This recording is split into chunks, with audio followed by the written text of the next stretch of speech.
ഒരിക്കൽ മീൻ പിടിക്കാനായി ചൂണ്ടയുമായി പോയ ഒരാളെക്കുറിച്ച് കേട്ടിട്ടുണ്ട്. അദ്ദേഹം ചൂണ്ടയിട്ട് ഓരോ മീനെ പിടിച്ചു കഴിയുമ്പം അദ്ദേഹം അതിനെ അളന്നു നോക്കും. അളന്നു നോക്കിയിട്ട് അതിന് വലുപ്പം കൂടുതലാണെങ്കിൽ അതിനെ എടുത്ത് തിരികെ വിടും.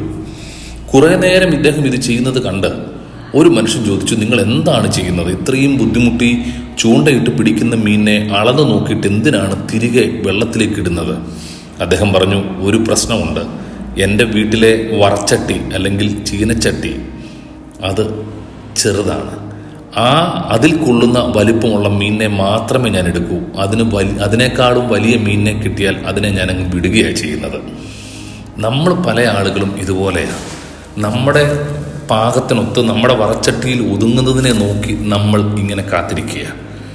നമുക്കൊക്കെ ദൈവം തന്ന അവസരങ്ങളെ നമ്മൾ പലപ്പോഴും തള്ളിക്കളയുന്നതും അതുകൊണ്ടാണ്. അത് നമുക്ക് ചേരത്തില്ല, അല്ലെങ്കിൽ എനിക്കത് നേടാൻ കഴിയത്തില്ല എന്നുള്ള ഒരു ചിന്താഗതി. ഇവിടെ തന്നെ കണ്ടില്ലേ, വലിയ മീനെ കിട്ടുമ്പം അതിനെ അങ്ങ് തള്ളിക്കളയുന്നത് തൻ്റെ വറച്ചട്ടിക്ക് വലിപ്പമില്ല എന്നുള്ളത് കൊണ്ടാണ്. നമ്മളെല്ലാം ഇതുപോലെയുള്ള ചില അളവുകോലിലാണ് നമ്മുടെയൊക്കെ ജീവിതം മുൻപോട്ട് പോകുന്നത്. ചില വറച്ചട്ടികളുടെ അകത്ത് നമ്മൾ ഒതുങ്ങി നിൽക്കുക. ഇത്രയുമേ എനിക്ക് കഴിയത്തുള്ളൂ, ഇത്രേ ചെയ്യാൻ പാടുള്ളൂ, ഇതിനപ്പുറത്തേക്ക് എനിക്ക് കഴിയത്തില്ല എന്നൊക്കെയുള്ള തെറ്റിദ്ധാരണകൾ നമ്മുടെ ഉള്ളിലുണ്ട്. അല്ല, ദൈവം നിങ്ങൾക്ക് തന്ന പൊട്ടൻഷ്യൽ എന്താണെന്ന് നിങ്ങൾ മനസ്സിലാക്കണം. മറ്റുള്ളവർക്ക് ചെയ്യാൻ കഴിയുമെങ്കിൽ നിങ്ങൾക്കും അത് ചെയ്യാൻ കഴിയും. അതിനുവേണ്ടി നിങ്ങൾ സമയം മാറ്റിവെക്കണം, അതിനുവേണ്ടി നിങ്ങൾ അധ്വാനിക്കണം, അതിനുവേണ്ടി നിങ്ങൾ പരിശ്രമിക്കാനായിട്ട് ഉത്സാഹിക്കണം. പരിശ്രമം കൂടാതെ ഒന്നും നടക്കത്തില്ലല്ലോ. ദൈവാശ്രയവും തുടർച്ചയായ പരിശ്രമവും ഏത് ആളുകളെയും ജീവിത വിജയത്തിലെത്തിക്കും. മടിയും അലസതയും സിസ്റ്റമാറ്റിക്കൽ അല്ലാത്ത ജീവിതവും നിങ്ങളെ പരാജയത്തിലെത്തിക്കും. അത് സാമ്പത്തിക ഇടപാടിലാണെങ്കിലും നിങ്ങൾ സിസ്റ്റമാറ്റിക്കൽ അല്ലെങ്കിൽ വരവനുസരിച്ച് ചെലവാക്കുന്നില്ലെങ്കിൽ കടബാധ്യതയിലേക്ക് നിങ്ങൾ നയിക്കപ്പെടും. കടം വാങ്ങിക്കാൻ എളുപ്പമാണ്, തിരിച്ചടയ്ക്കാൻ അല്പം ബുദ്ധിമുട്ടാണ്. അപ്പം നിങ്ങൾക്ക് ദൈവം തന്നിരിക്കുന്ന കപ്പാസിറ്റി എന്താണെന്ന് മനസ്സിലാക്കുക. നിങ്ങൾ ഒതുങ്ങിത്തീരേണ്ട ആവശ്യമില്ല. നിങ്ങളുടെ വീട്ടിലുള്ള മറ്റുള്ളവരെ പോലെ അല്ല നിങ്ങൾ. ദൈവം നിങ്ങൾക്ക് ചില പൊട്ടൻഷ്യൽ, ചില കഴിവുകൾ തന്നിട്ടുണ്ട്.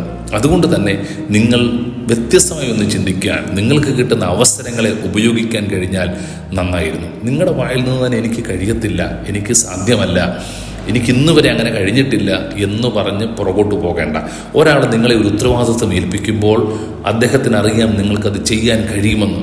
അതുകൊണ്ടാണ് അത് ഏൽപ്പിക്കുന്നത്. അപ്പോൾ നിങ്ങൾ എന്തെങ്കിലുമൊക്കെ ഒഴിവൊഴിവ് പറഞ്ഞ് മാറി നിൽക്കേണ്ട കാര്യമില്ല. അവസരങ്ങളെ തക്കത്തിൽ ഉപയോഗിക്കണം.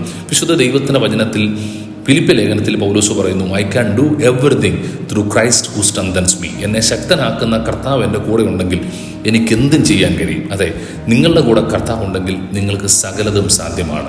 ദൈവം നിങ്ങളുടെ കൂടെ ഉണ്ട് എന്നുള്ള ഉറപ്പാണ് നിങ്ങളെ മുൻപിലേക്ക് നയിക്കേണ്ടത്. നിങ്ങൾ നേരിടുന്ന പരീക്ഷകൾ, പ്രശ്നങ്ങൾ, ജോലിയിലെ പ്രതിസന്ധികൾ എന്തുമായിക്കോട്ടെ, കർത്താവ് കൂടെ ഉണ്ടെങ്കിൽ ഇതിനപ്പുറത്തേക്ക് നിങ്ങൾക്ക് കടക്കാൻ കഴിയും.